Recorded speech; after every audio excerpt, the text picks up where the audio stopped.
that so often the Torah demands a certain narrowness of focus. Right? People like to speak to people who are like them, right? And what we're trying to do is keep the grounding in Torah and learn to speak to everyone, in order that there be a place where people can feel that they're welcome, because Jerusalem is meant to be a city of unification and peace, and yet it's so divided. And forget between Arabs and Jews. I'm just speaking between Jews and Jews, right? So I'm always seeking in my learning and in my teaching to find that vision that allows Jews to come together without having to either check their identity at the door or to check their minds at the door. And it's not simple. It is not simple, because I appreciate the challenge. I mean, the way in which our tradition has been developed is a very particularist, somewhat narrow path. And so what I'm trying to do is, without abandoning the power of 2,000 years of tradition, I'm trying to shape a vision where the Jews can learn to speak to each other, and that the Torah can provide the framework. Are you offering courses or shiurim? No, we're a laboratory for thought. My goal is actually not to draw as many people as possible into the physical space that we're building. My goal is to develop myself and my colleagues together in our projects to try to offer different ways of looking at the world, right? The visions of the Torah, and not just for Am Yisrael, really ultimately Jerusalem, in my mind, is the spiritual capital of the world.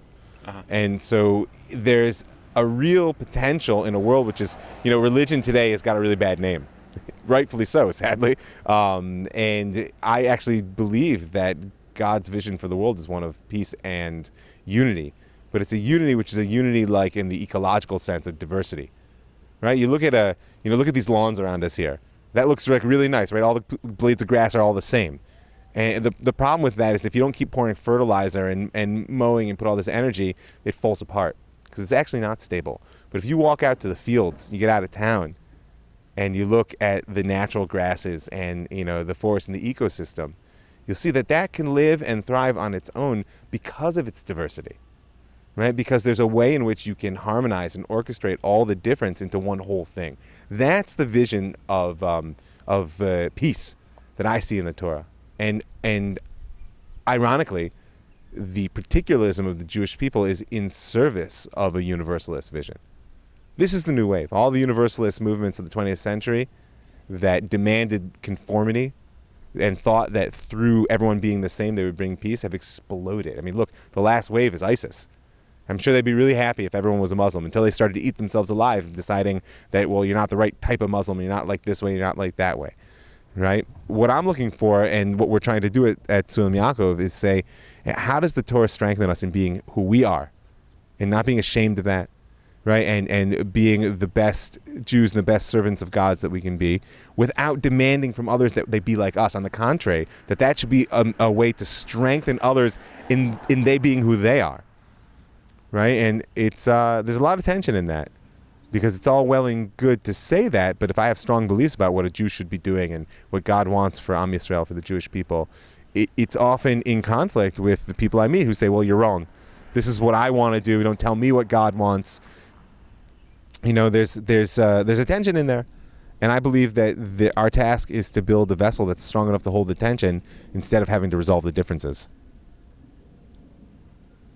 Is this a debate within Orthodoxy? It is a raging debate right now within Orthodoxy. On one end, there's the ultra-Orthodox world, the so-called Haredi world, which is not interested in the discussion. Right? There's a model of tradition and authority, which is basically we are now the way we've always been. Nothing's ever changed. It's a myth. It's a precious myth to them, but it's a myth. I'm a teacher of history. It's one of my great passions and one of my pursuits. And I can tell you that the idea of Orthodoxy as an authoritative, unchanging tradition is ironically a product of modernity. Absolutely. It's a reactionist stance, a product of modernity, and it really began in the 19th century. Before that, there was not the level of self-awareness that necessitated a stance that, we're authoritative tradition, we've never changed. It was organic. On the other hand, on the sort of extreme left, you have the breakdown into my brand. Right? Everything is about my vision, and there is not only no authoritative tradition, but don't tell me what to do. What we're trying to do is build a space in the middle which can draw from 2,000 years of tradition, 3,000, almost 4, and indeed is driven by a belief that God has given us the Torah, that this is not something that man has created, right? And yet an understanding that our autonomy as human beings is the greatest gift that God gave to creation. So that when the places that those two conflict are places of rich growth, as opposed to places where you better panic and shut down autonomy, or we have to panic and deny traditional authority. That there is a space in which my autonomy is actually the great expression of God's creation. But by autonomy, does that mean that people can play a little bit loose with the mitzvot? Oh, I don't really know what you mean by can. Meaning, if you're going to ask me as a rabbi, as a person who indeed gets questions, what does the halacha, what does Jewish law say about this? So I'm going to answer you to the best of my ability and my understanding. But the beauty of Jewish law is that the principles only serve as guidance. Like, I won't answer a question to someone I don't know. I get emails sometimes from friends of students who say to me, Rabbi, what do I do about this and that? And sometimes they're fairly simple, straightforward questions, and I will ask. But someone who asks a real question about life cycle events, circumcision, abortion, marriage, questions about how to relate to non-Jews, questions how to relate to their parents, I won't answer those questions with someone who I can at least sit face to face with and figure out, well, but who are you? Where'd you come from? Where are you headed? What is it that you're trying to do? I wouldn't ever be so arrogant as to think that I know what God wants for a person, but at the very least I need to know what they want for themselves. Because all those principles are meant to be applied to a real live person. It's never a technical act. And so on that level, I wouldn't say playing a little bit loose with it, but yeah, there is a place in figuring out that I am not you, and I'm not, and these people on the street are not me. So that therefore the way in which they embody God's will in the world is not going to be the same. It's not going to be the same. And not only that, but in a world in which autonomy has become definitive, which I think is extremely important. If it weren't for, here we are in America, if it weren't for the fact that America assumed the rights of the individual to be sacrosanct, and yeah, it took 150 years to apply that to the full populace, but you got to give credit where credit's due, right? If that weren't the case, then we as the Jews would not have found the haven and the rich growth environment that we found here, and Israel has attempted to model on that. With all the challenges. To model on that, sure. I mean, why is it that you have in Israel members of Knesset who deny the very existence of the state and its right to Jewish destiny, and yet they're protected? Because at the core, there's a belief that even if it contradicts what I understand to be God's vision for the world, I would rather err on the side of empowering human beings to pursue their destiny than to attempt to assert some universalist vision of what they should do. Because I've been trained that when I start feeling that I know what a person should do, that red lights should be going off in my head. If someone comes and asks me, says, what's the halacha say about this? What's the law say about this? If I'm smart and I've worked hard and I have a bit of divine grace, I can tell you. And then if you say to me, should I do this? That's a different level of question. That's a question of soul. Mm-hmm. And there, my primary stance is going to be to listen and to know what it is that you really desire in the world. And if I can touch a little bit of the root of what it is you're destined to do in the world. But I don't walk around telling people what they should do. How have you achieved a level of authority that people ask a fellow like you, who I assume is less than 50 years old? Sure. Yeah, I'm 42. Yeah. And that these shailot, typically when one thinks I'm going to propose a shaila to a Rabbi, that ordinarily it's somebody who's 80 years old. Sure. Number one, I'm a teacher. And so when you develop relationships with students, they want to ask questions to someone who knows them. So I would say it's an organic outgrowth of being a teacher, as it has always been through history. And while you're correct, there are certain questions of a certain caliber which I would never get asked. And if I were asked, I would pass them. I have teachers. I often will get questions where my answer to the student is, I don't know. Let me speak to one of my teachers. At the end of the day, though, I think that the reason my experience is that people ask me questions because they sense that I'm actually listening to them as a human being, and I don't see them as a legal construct.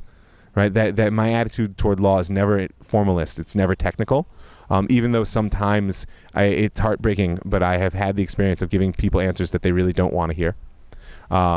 Because the reality is, if within any legal system, at a certain point, your desire is not necessarily going to match the outcome. And then a person's going to have to decide what to do.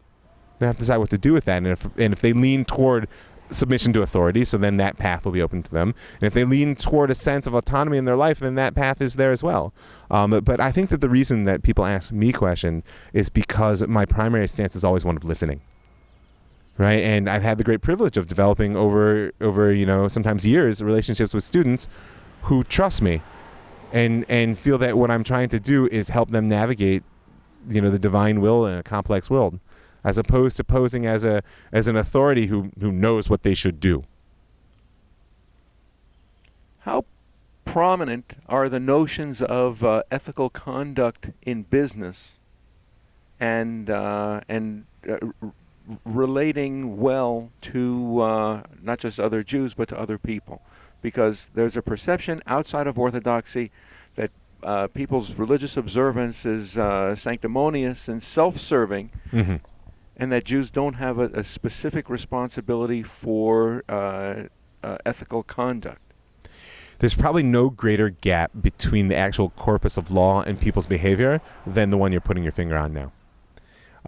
Because if I start opening up the law books and I open up the Tshuvot, all the questions and answers we have through history, you will see an unending stream of demand for the absolute highest level of ethical behavior. And yet, unfortunately, I know what it is you're referring to, in the sense that religion can very quickly become a sort of self-serving, closed system of righteousness, which would then empower me to treat those who are outside of my circle. And as you pointed out, it's not just people who aren't religious Jews. It's non-Jews. It's people who aren't religious Jews just like me. Right? That's a human failing. That there's an arrogance which very quickly sets in. That if I have the truth, then I'm justified in many realms to act in ways which I wouldn't accept from others. That's, I think, a sociological phenomenon. I think it's also there's a deep burden, baggage from exile, and because survival. It was such a strong imperative, and remains so, for the Jewish people, that I'll give you an example. That the Jews in Europe, certainly through the Middle Ages, looked at themselves as survivors in a hostile environment. And there's a very thin line between what one needs to do to survive and what one feels justified in doing to those that they perceive as their enemies. Israel in the modern era made deals with South Africa during the time of apartheid and the world ban, military deals, a lot of weapons deals. Why would they do such a thing? The answer was very simple: because we had no other allies.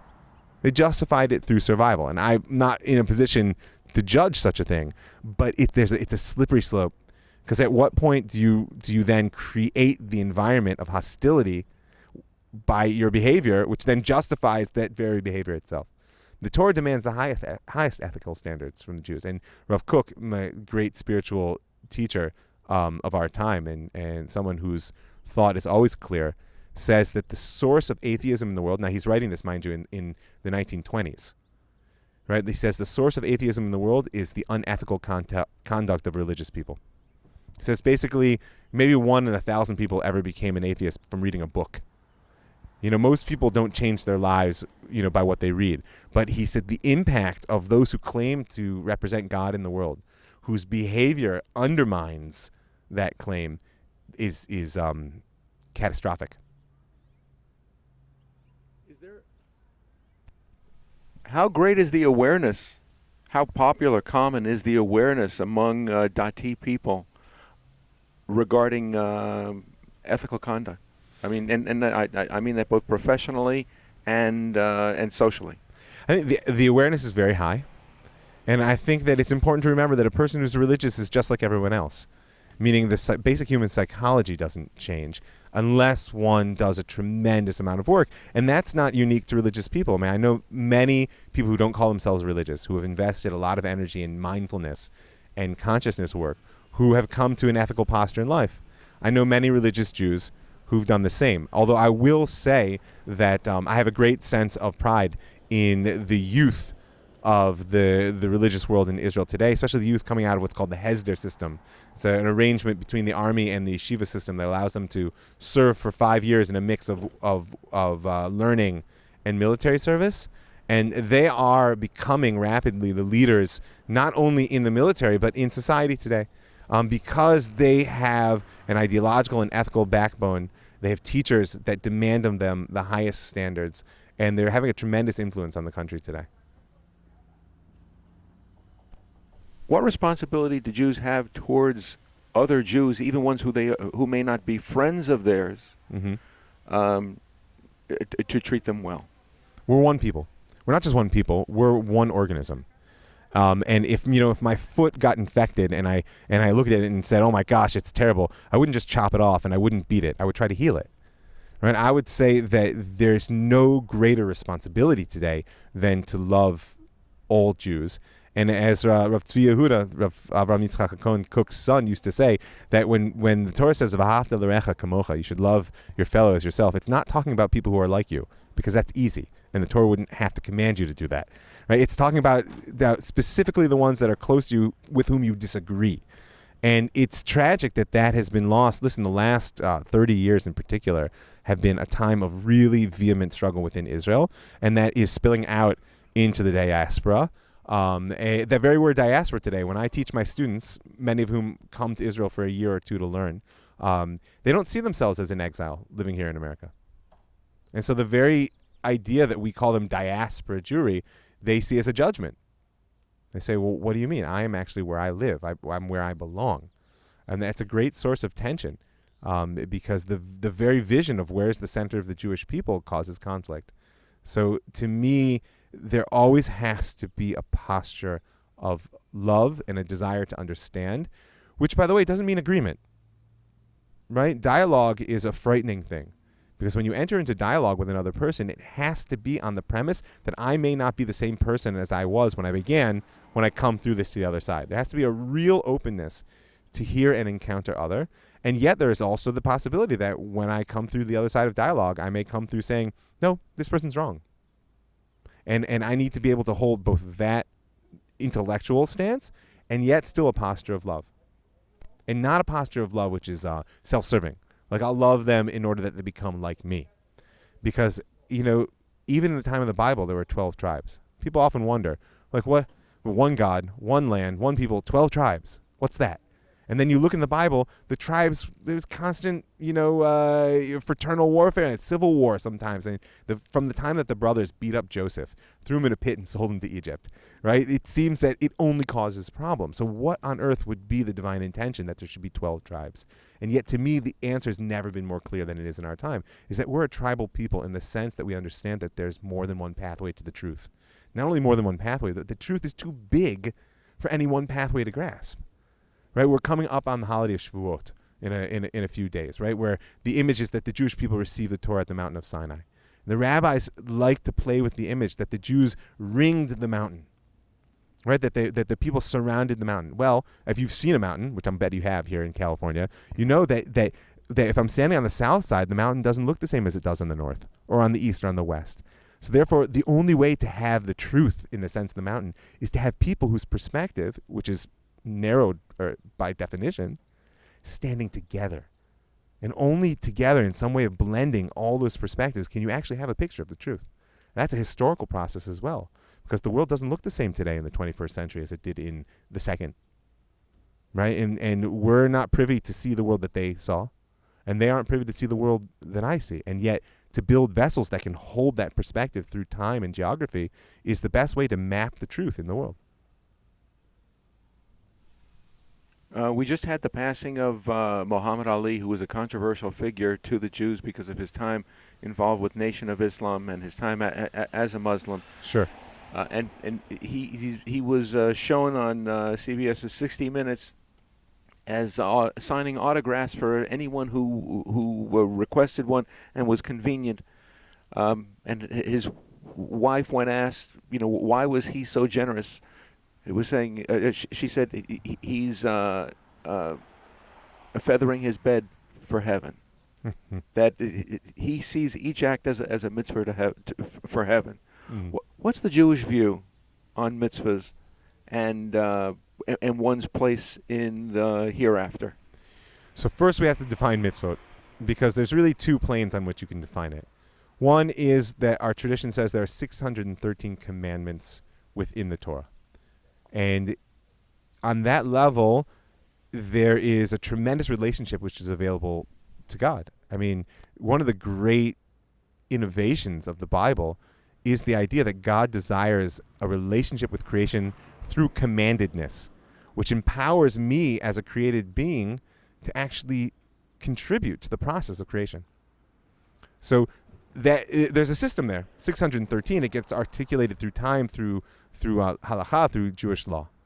But the more overarching of the sort of like the broader perspective of of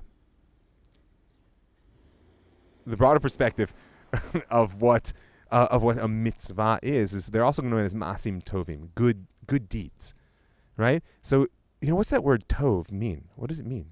The word good, because if you look in the first chapter of the book of Breshit of Genesis, there's good before there's ever bad, right? Which means that good is not in its essence a moral statement like good and bad, like the clash of good and evil, like we're so fond of speaking about, right? That good is actually almost an aesthetic judgment. That when God looks at the world and says, Vayar ki tov, God saw that the light was good, what he's really saying is that this light is perfectly reflective of the intention of its maker, right? And therefore, when we do good deeds, what we're doing is we're moving creation forward in order that it actually be reflective of the intention of its maker. So when a man like Muhammad Ali, in all of his greatness, was able to touch the lives of people who, many others of his status would have just ignored, what he was doing is trying to move creation a little bit more toward a world in which we can all relate to each other. And so how does that relate to, like you asked this question of the hereafter? Truthfully, Judaism doesn't believe in that sort of linear chronology, that I live in this world and then I die and I live in another world. Right? The great blessing that our sages used to give to each other was, you should merit to see your world during your lifetime. Meaning you're building the consciousness of the world to come right now. And the height of that building is to actually live in that consciousness as we are now. Because linear consciousness is a human phenomenon. God doesn't have a past, present, and future. And therefore, a truly divine consciousness is one which lives in that world now. Now, it's true that the great anchor of linear consciousness is the body, so that when we die, we are a certain degree freed from that. But if we don't build it, if we don't build that consciousness while we're here and able to overcome the challenges of linearity, then it won't be for us. It's not a punishment. It's not a question of reward and punishment. I think that's a necessary step in one's intellectual development. But in the end of the day, it's a consequence of what we create. So that one who spends their time in this lifetime trying to move creation toward its perfection, which demands a consciousness of what perfection is, will inhabit that consciousness when they're freed from the confines of the body. In what way? I don't know. And one of the things that gives me the greatest pleasure in reading our sages is that that's always their answer. That's always their answer about these things. And they say, not only they say I don't know because there's a humility in their recognition that they don't know, but there's also, I think, a very important emphasis that don't waste your time worrying about the world to come. Spend it making this world a better place. But without the notion of a punishment in the next world, what's to motivate people to live ethically? Listen, it's the same as raising children. I don't know if you have children. I've got 5 children, my oldest now is 12, and she's just coming to this transition because when you want your children to grow up and you tell them this is right and that's wrong, a 5-year-old doesn't really grasp that's an abstraction, but they understand that if you hit your sister or you yell at your brother, so I'm going to put you in your room. That they get. But do you want a 20-year-old who the only reason that they're going to do what's right and wrong is the fear of being punished? For sure not. Because in the end of the day, if you're willing to do the time, you're willing to do the crime. I mean, there's no reason not to act like a terrible person unless you don't want to put up with the consequence. What we're striving to do is raise children and raise a world which, does good because it's good. that speaks truth because it's truth. Now, you're right. It's a very high level of demand. Okay. But I have very high expectations of the capacity for humanity.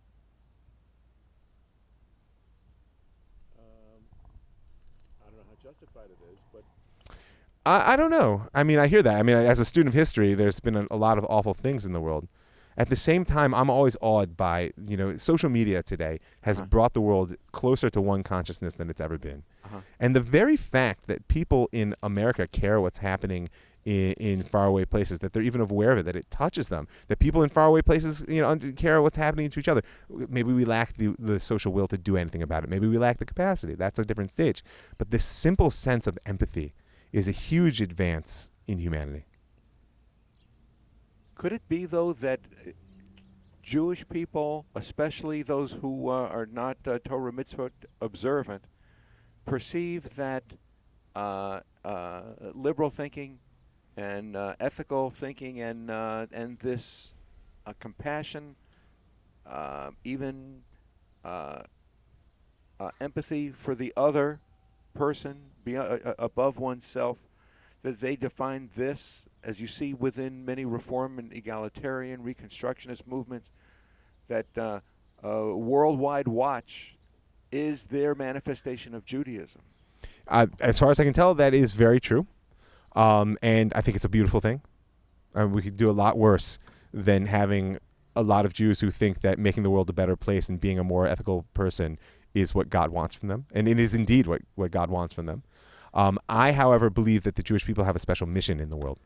And that mission demands a sense of discipline and focus and capacities from the self that actually many of our more liberal brothers and sisters are unaware that can be tapped specifically through the commandments, through this sense of necessity. And sadly, as I pointed out earlier, why do they have that sense? Because they look at the Orthodox world, which is adhering to that, and they don't see it. And I have no argument against that. I can't say, no, you're just missing it. You're not looking in the right places. The reality is, after 2,000 years of exile, the Jewish people are almost compacted within the Torah. And my great effort in the land of Israel is to allow the Torah to flourish in new and broad ways, right? In my mind, rabbinic Judaism is a necessary but insufficient element in bringing redemption. And it's just as the liberal vision of one world and an ethical, moral fixing of the world is a necessary but insufficient element in bringing redemption. I mean, if you look, one of the great challenges of liberalism today is its inability to stand up to evil, right? Its inability to even call something evil.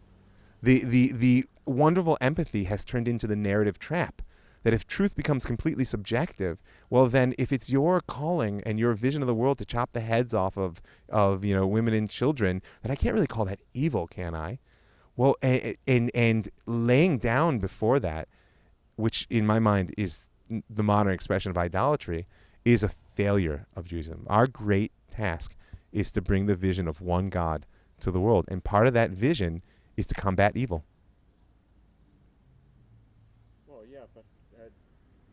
How do you define evil? Yeah. Well, you know what? I'll tell you this. What would you say if it's relative? I'll tell you relative, this. how do you define evil? As I've told many of my students, if someone asks you for a philosophical argument of why genocide is wrong, you stay very far away from them.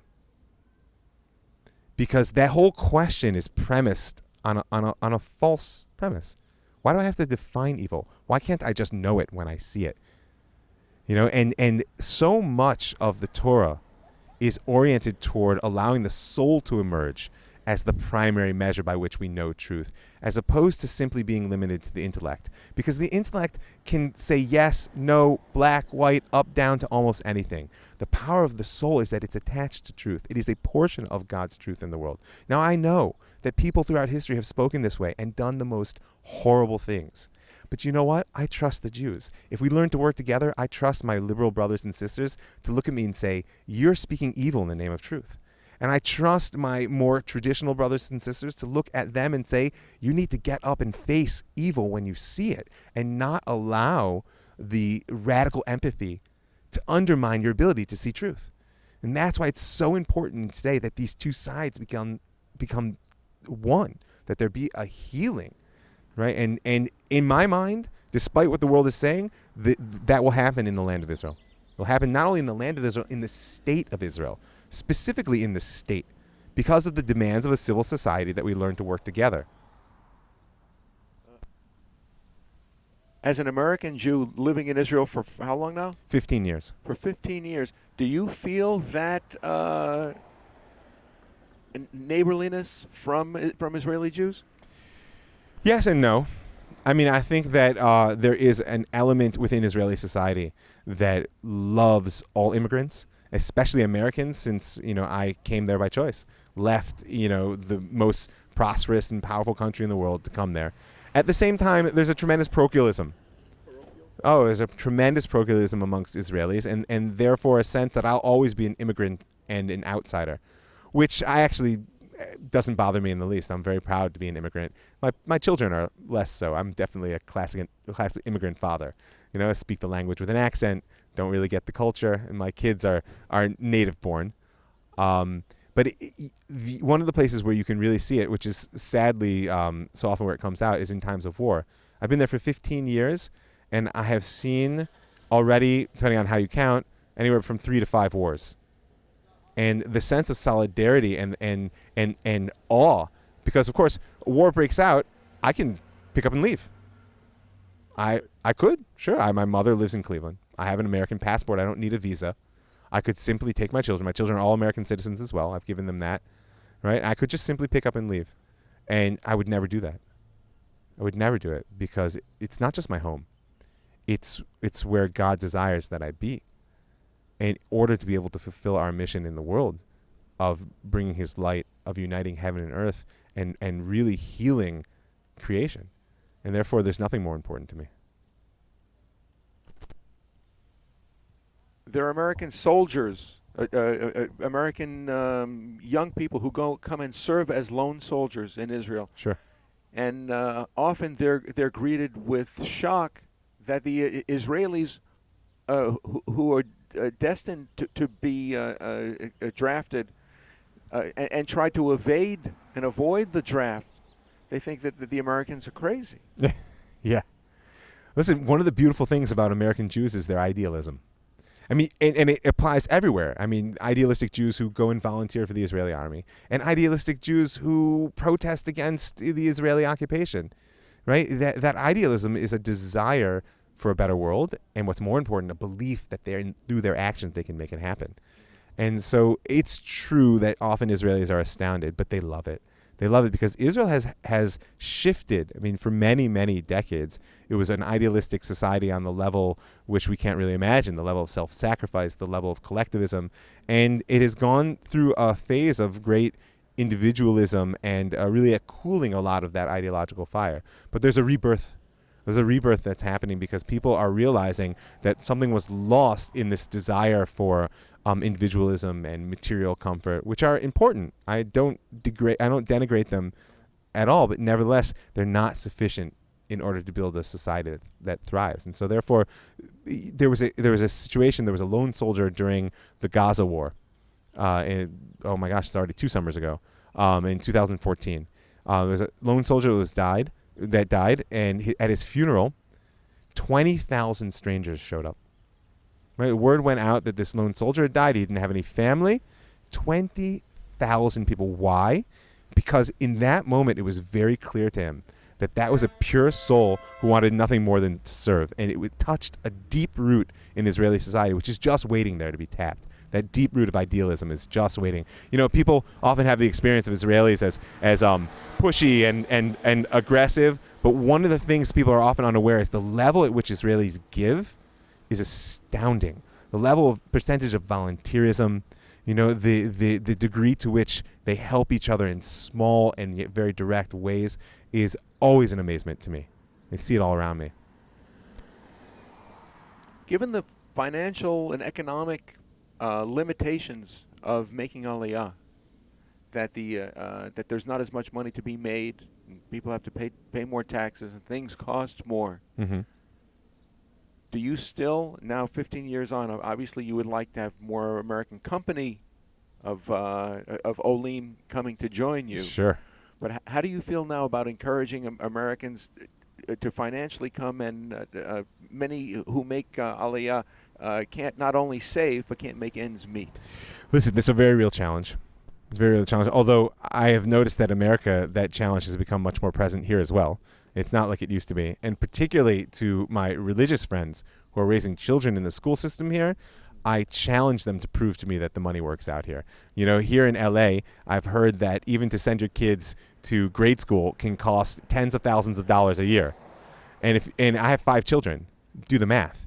I mean, I can't imagine. And my children have a wonderful religious and secular education, basically for free. So that's its own step. Nevertheless, what you said is absolutely true. It's a tremendous challenge. The first step is accepting a different quality of material lifestyle. You know, I mean, I grew up in a house, Cleveland, Ohio. It wasn't a big house, but my brother and I had our own bedrooms. My parents had 2 cars. You know, we went to private colleges.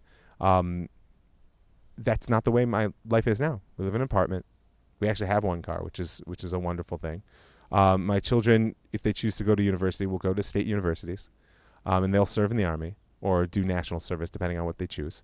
Right, so there is an adjustment that needs to be made. I'll never forget when we went to buy our apartment. It was an American woman actually who was directing the project, and she wouldn't let us buy the size of apartment we wanted.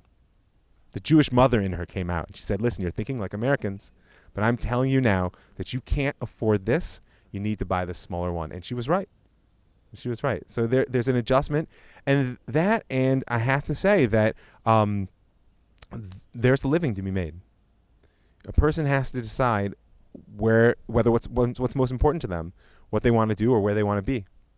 And listen, people definitely struggle, and people, Americans in particular, go and come back, and everyone has their own cheshbon, their own accounting to make for themselves and the life they want to live and the life they want to give their children. But I would encourage every single American Jew out there to come home, because the reality is we're a thriving economy. It's a thriving country, and the level at which